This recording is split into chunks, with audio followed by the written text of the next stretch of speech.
বন্ধুরা, আজ আমরা কথা বলতে যাচ্ছি সমুদ্রে দেখা পাওয়া 5টি জলপরি নিয়ে। বন্ধুরা, জলপরি এমন এক রহস্যময় প্রাণী যার শরীরের অর্ধেক অংশ মানুষ আর অর্ধেক অংশ মাছের মতো। জলপরির কথা আমরা সবাই গল্প আর সিনেমায় শুনেছি, কিন্তু কখনো কি ভেবে দেখেছেন জলপরি কি সত্যি বাস্তবে থাকতে পারে? পৃথিবীতে এমন অনেক মানুষ আছেন যারা সমুদ্রের জলপরি দেখেছেন বলে দাবি করেন।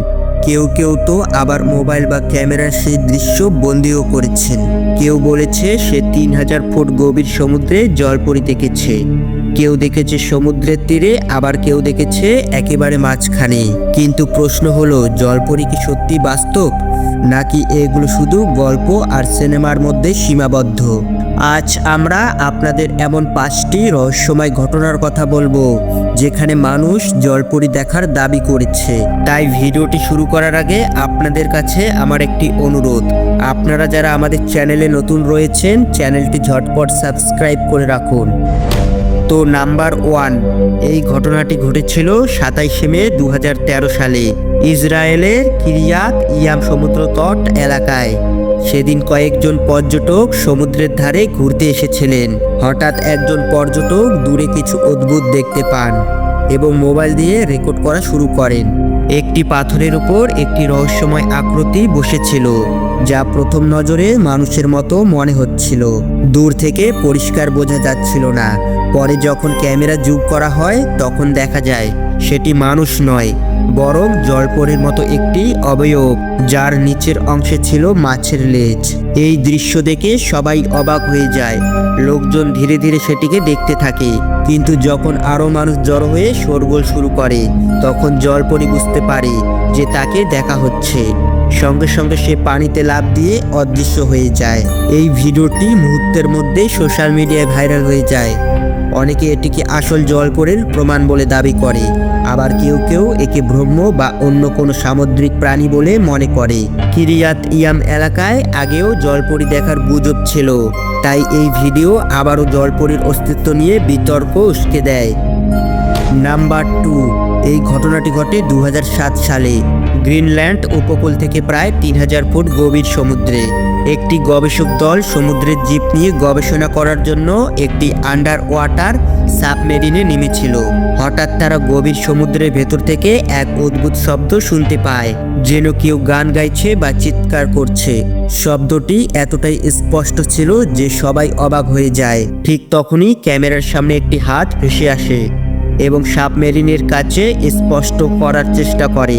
হাতটি দেখতে মানুষের হাতের মতো হলেও আঙুলগুলোর মাঝে পদ্মার মতো কিছু ছিল, যা জলপরির হাতের মতো মনে হচ্ছিল। মাত্র কয়েক সেকেন্ডের মধ্যেই হাতটি আবার অদৃশ্য হয়ে যায়।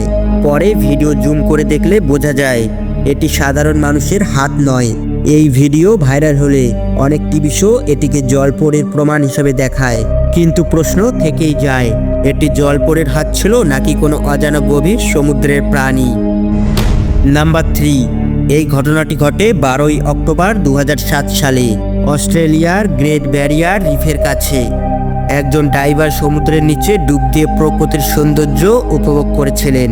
হঠাৎ তিনি দেখতে পান ধোঁয়াটে একটি অবয়ব তার দিকে এগিয়ে আসছে। কাছাকাছি আসতেই বোঝা যায় এটি কোনো সাধারণ সামুদ্রিক প্রাণী নয়, এটি একটি জলপরি। সে ধীরে ধীরে সাঁতরে ডাইভারের সামনে দিয়ে উপরের দিকে চলে যায়। ভিডিওটিতে জলপরিকে খুব কাছ থেকে স্পষ্ট দেখা যায়। এই ভিডিও দ্রুত ভাইরাল হয়ে যায় এবং অনেকেই দাবি করে এটাই নাকি প্রথম পরিষ্কার জলপরির প্রমাণ। নাম্বার 4, 20 অক্টোবর 2013 সালে স্পেনের মালোরকা উপকূলে কিছু জার্মান পর্যটক নৌকা ভ্রমণে ছিলেন। তারা সমুদ্রের ভিডিও তুলেছিলেন। হঠাৎ একটি পাথরের উপর নীল রঙের এক রহস্যময় আকৃতি দেখতে পান। আকৃতিতে মানুষের মতো নড়াচড়া করেছিল, কিন্তু স্পষ্ট বোঝা যাচ্ছিল এটি সাধারণ মানুষ নয়। ভিডিওটি পরদিন আপলোড হতেই ভাইরাল হয়ে যায়। অনেকে এটিকে সবচেয়ে রহস্যময় জলপরির ফুটেজ বলে দাবি করে, আবার কেউ বলে এটি এডিট করা। নাম্বার 5, 10 অক্টোবর 2017 সালে হাওয়াইয়ের সমুদ্রতটে এক ভয়ঙ্কর দৃশ্য দেখা যায়। একটি ঝড়ের পর সমুদ্রের ধারে ভেসে আসে অদ্ভুত এক মৃতদেহ। প্রথমে সবাই ভেবেছিল এটি একটি বড় মাছ, কিন্তু কাছে গিয়ে দেখা যায় উপরের অংশ মানুষের মতো, নিচের অংশ মাছের লেজের মতো। চেহারাটি ছিল ভয়ঙ্কর, চোখ ধোয়াটে, চুল লালচে ও এলোমেলো। এই ভিডিওটি ভাইরাল হলে অনেকে একে আসল জলপরীর মৃতদেহ বলে দাবি করে, আবার কেউ একে শিল্পকর্ম বলে মনে করে। প্রশ্ন একটাই, যদি এটি সত্যি জলপরী হয় তাহলে সমুদ্রের গভীরে আর কত রহস্য লুকিয়ে আছে। বন্ধুরা, এই ভিডিওটি শেষ পর্যন্ত দেখার জন্য আপনাকে অসংখ্য ধন্যবাদ। আপনার কি মনে হয় জলপরী কি সত্যি আছে নাকি সব কল্পনা? কমেন্টে আপনার মূল্যবান মতামত অবশ্যই জানাবেন।